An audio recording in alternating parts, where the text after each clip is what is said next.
ya son 17 años del informe final de la Comisión de la Verdad y la Reconciliación, ¿no? Y bueno, sí, pues nosotros cuando en su informe la Comisión de la Verdad dejó las recomendaciones para los afectados de la violencia política, nosotros esperábamos, ¿no?, el gobierno del turno que va inmediatamente, que va a tomar y va a atender a los familiares de las personas afectadas de esa violación a los derechos humanos. Igual también no solo somos familiares, también somos directamente afectados, mujeres que hemos sufrido esa violencia, pero ya pasó 17 años desde que ha dado su informe, ¿no?, que ha dejado sus recomendaciones para las reparaciones, pero el Estado, el gobierno del turno no se han priorizado, hasta el momento. Ya son 17 años que todavía se ha hecho poco hacia los afectados, ¿no? Entonces, bueno, en este momento nosotros, pues sí, virtualmente estamos haciendo estos eventos, ¿no? Eventos virtualmente, y bueno, igualmente también ya son 37 años de la búsqueda de verdad y justicia, la ANFACEP. También el 2 de septiembre se cumple 37 años. Otros 17 años más vamos a esperar para que el gobierno, el Estado, que le dé prioridad hacia los familiares. Eso es nuestra pregunta, 17 años que cumple el informe final de la Comisión de la Verdad. Y también nosotros 37 años más esperaremos para que para que dé la reparación digna hacia los familiares. Eso es en cada conmemoración o cada año que cumple nuestra preocupación, y como también las socias o personas que han sufrido ese tiempo ya están yéndose, ya no está junto con nosotros, ¿no? Entonces, eso es lo que es cada año que conmemoramos, y es un poco indignación para nosotros. Sí, justamente yo digo, ¿no? Es que nosotros como organizados no hubiéramos no hubiéramos dejado ahí, ¿no?, el informe, todo, ¿no? Yo sé que el Estado, el gobierno no hubiese ni nada, ni siquiera poco que hemos alcanzado ahora, la reparación en educación, en vivienda, que no está todavía bien, están haciendo, y reparación económica, que ha dado como un insulto, algo así para nosotros.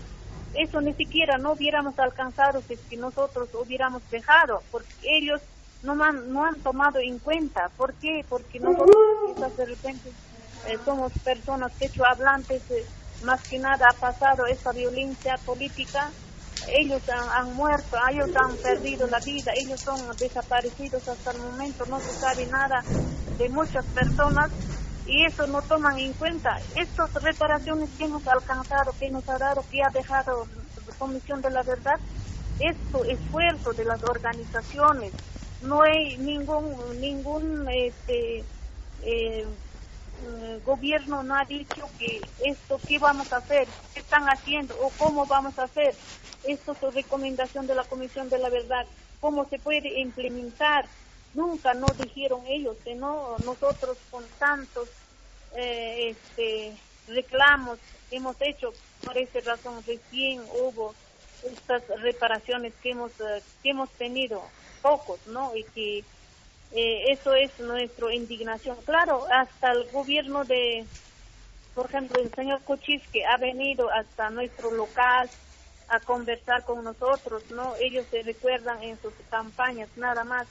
Entonces, hemos conversado, claro, pero ahora, claro, que tantos años hemos luchado, recién el señor Martín Vizcarra, recién el Estado, el gobierno, en 2018, 2017, se ha sentado con nosotros para firmar banco de datos genéticos, ¿no? Ahí recién él nos ha recibido, ¿no? Pero hacia como reparación para las personas, ellos no toman importancia ni interés, no tienen voluntad política, ¿no? Bueno, pues 17 años que ya pasó y todavía seguimos con nuestros reclamos. Sí, justamente eso también uno de las reparaciones simbólicas que ha dejado la Comisión de la Verdad. Bueno, cuántos años también para eso hemos luchado, hemos exigido, ¿no? Bueno, gracias a Dios, desde el señor Molina todavía nosotros hemos exigido este santuario de la memoria, y bueno, con el señor Oscorima siempre en palabras nos decía, nos reuníamos, decían sí, vamos a hacer sí esto, ¿no? Pero para hacerlo entender, para ellos también era un poco difícil, y nosotros pues seguimos exigiendo. Bueno, ahora sí está el últimos, están ya para levantar expediente técnico, en eso estamos en este momento, sí está, ojalá ya son casi 13, 14 años que seguimos también exigiendo. Y bueno, no solo para este santuario se va a hacer para recordar a los familiares, sino también este sitio va a ser pues para educar a los jóvenes que vienen atrás, para que nunca más vuelva a pasar esta violación a los derechos humanos, ¿no? Para que nunca más se repita. Por esa razón más nosotros como organización exigimos esto, para que haga este santuario de la memoria para nuestra región Ayacucho, y por qué no también para nuestro Perú, un museo de sitio donde que ha pasado la violencia, ¿no? Todos los peruanos han sufrido de diferentes comunidades, de diferentes sitios que han traído los militares, ahí lo asesinaron. Entonces, por esa razón, sí, ahora, gracias a Dios que ya están haciendo ya el expediente técnico, ¿no? Sí, este caso ha llegado a judicializarse, ya tiene una sentencia. Sí, desde esa fecha yo no sé si el 1 de diciembre, cuando lo llevaron a él, después de una semana, un militar que se llamaba Capitán Guirena, él me dijo que él estaba detenido en el cuartel Los Cabitos, y después estaba malito, que le habían golpeado en su manifestación. Espérate 15 días, después lo va a pasar a la PIC, me dijo eso. Entonces, después de ahí, nunca más, no se sabe dónde está, dónde lo llevaron, qué han hecho, qué ha pasado con su resto de él, y no encontré, pero algunas personas se han encontrado. Por eso yo digo, de repente en el horno donde que existe, en la hollada, ahí de repente lo quemaron, entonces nunca más no se va a encontrar, ¿no? Y hace muchos, no solo de mí, también de muchas mamás que siguen buscando a sus hijos, algunos sus esposos, algunos sus hermanos, mamás, papás, siguen todavía buscando.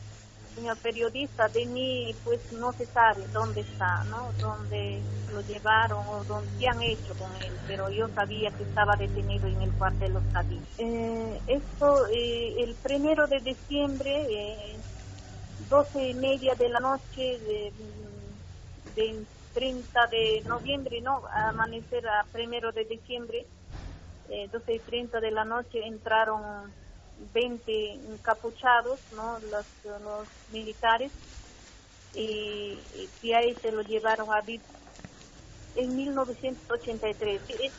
Exactamente, ahí lo encontraron pues 110 cuerpos, algunos 55 cuerpos enteros, y casi 45 restos calcinados, ¿no? Pedazos de ya la mitad, ¿no? Ya no entero, ya no es todo, ¿no? La mitad nada más ya. Entonces, total 110 cuerpos. Sí, claro, una parte. Y bueno, según en el libro Pentagonito, donde es en su libro de Ricardo Ojeda, Jesús,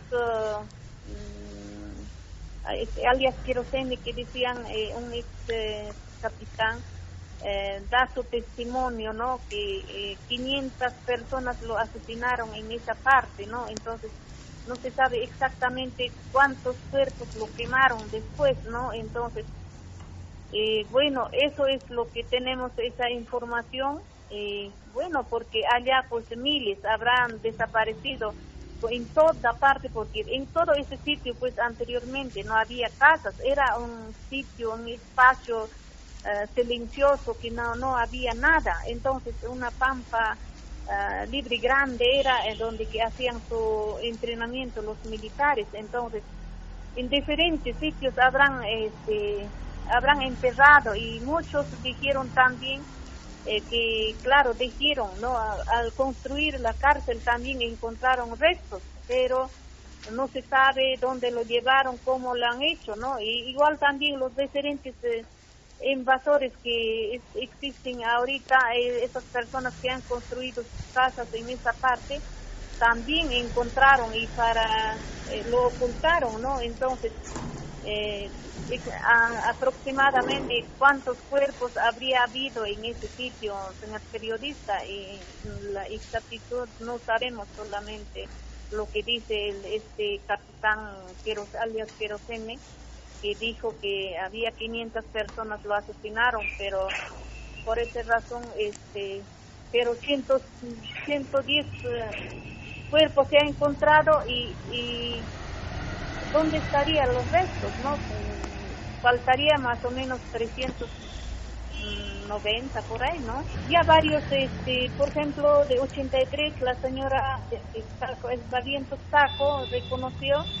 Después de 84, 85, por ejemplo, de 84, una señora Margarita Alvíquez, a su esposo, a su hijo han identificado, ¿no? Y también otros, más o menos estaba sacando más o menos 11 o 12 socias de ANFACEP, ya se ha identificado del cuartel lo que han exhumado, ¿no? Y bueno, ahorita también estamos siguiendo todavía, porque vamos a exigir, después de que se mejora esta situación, ya hemos presentado un documento donde hay en un sitio que hay testigos que ha visto, y eso estamos exigiendo. Ya tiene conocimiento la fiscal, y seguramente después de esto ellos también van a intervenir en esa parte. Sí, por ejemplo,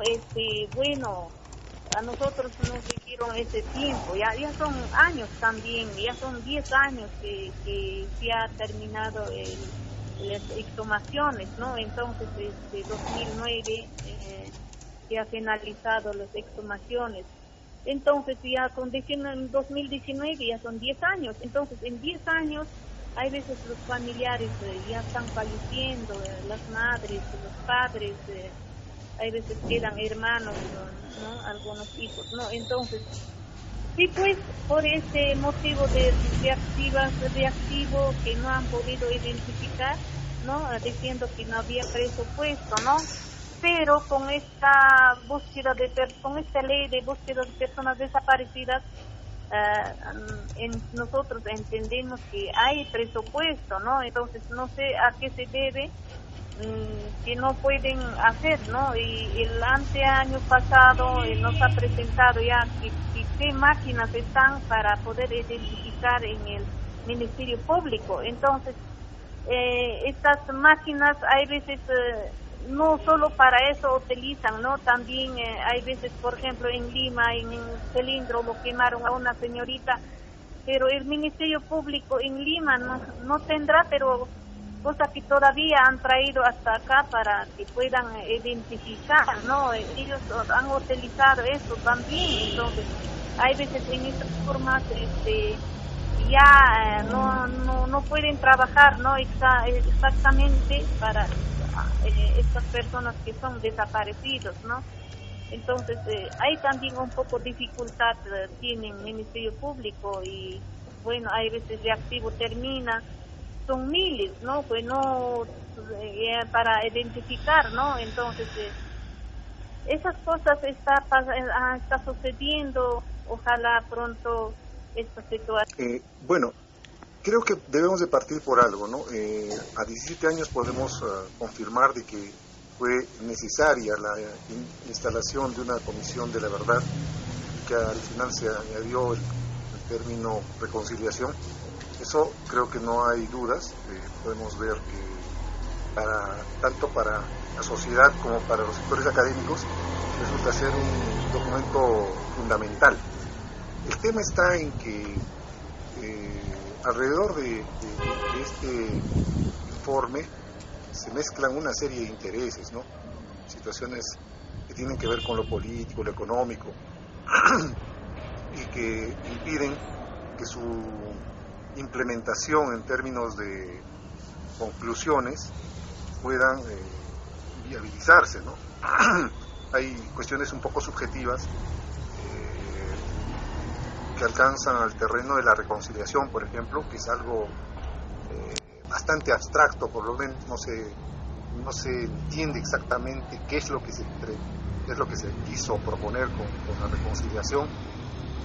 Si hacer una reconciliación entre los grupos políticos, entre las víctimas con el Estado, entre los propios actores del conflicto. O sea, no ha quedado claro, hay diferentes perspectivas, ¿no? Uh-huh. Quienes aceptan este informe le dan una interpretación de acuerdo a su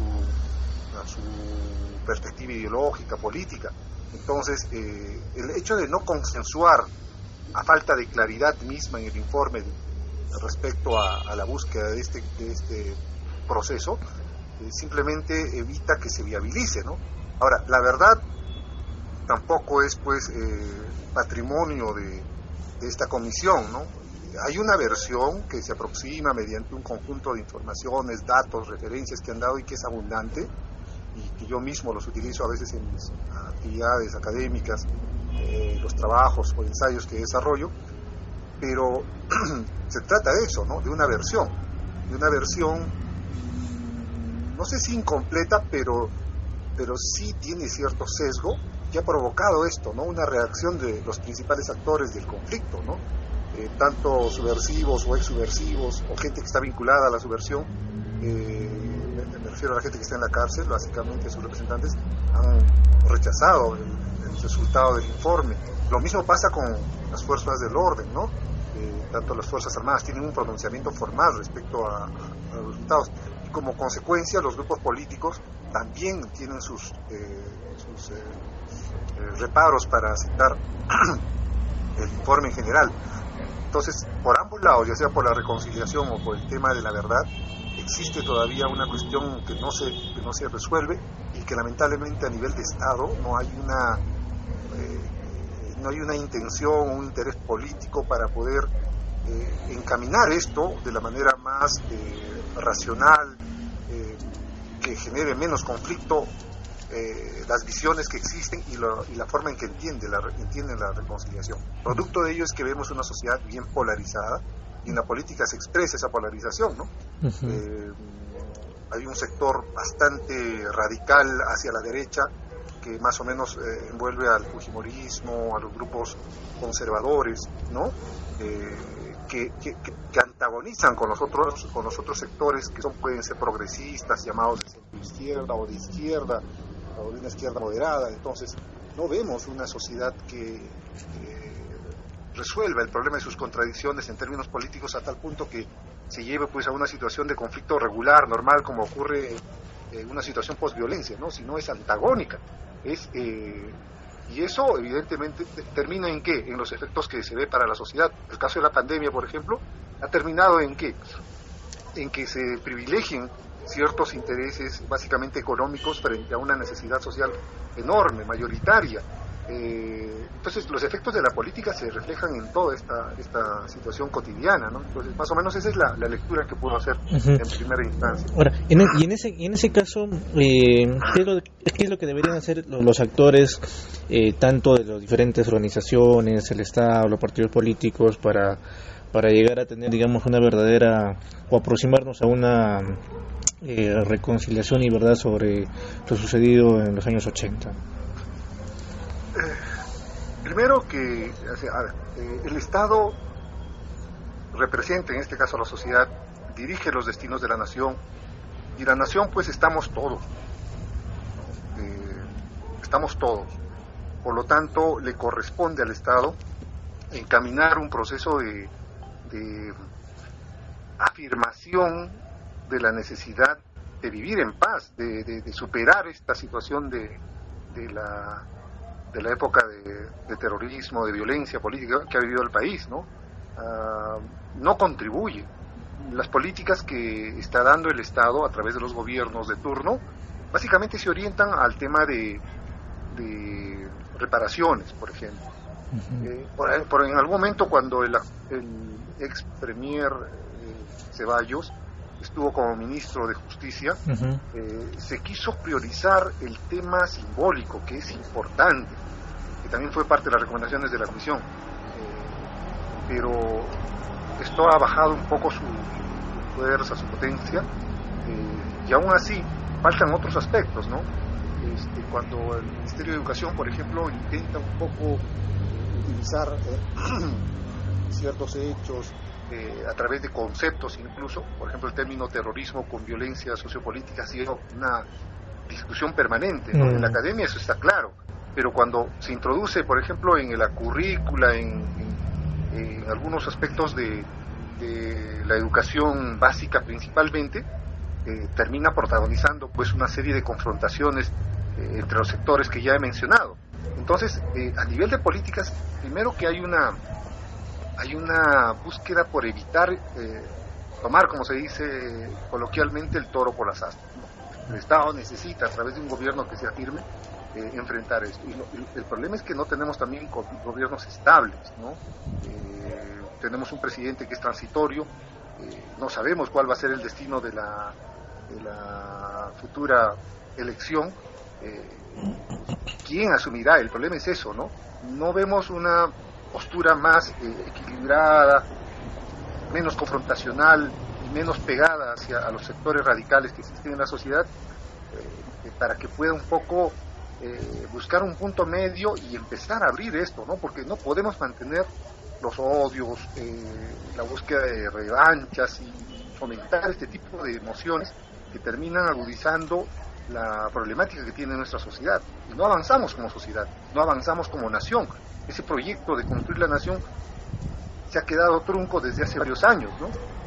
Cuando se empezó a restablecer esto nuevamente y se ha ido erosionando esa posibilidad de ir reconstruyendo la nación. Entonces, creo que la obligación es del Estado, y reitero, mientras no haya cierta estabilidad política, que haya un gobierno con una postura un poco más equilibrada, y de no inclinarse a los extremos, entonces va a ser bien difícil que encontremos la salida de este problema, que va a persistir. O sea, mientras va afirmándose en la conducta, en los imaginarios y en la conducta social, en el comportamiento social, se va normalizando el buscar odios, el fomentar revanchas, el estar en ese proceso que agudiza las contradicciones en la sociedad. Entonces necesitamos, por un lado, estabilidad, un gobierno que de alguna forma mantenga una postura equilibrada, y también una voluntad de parte de la sociedad, de los actores sociales. Pero todo eso, como digo, parte de quien dirige.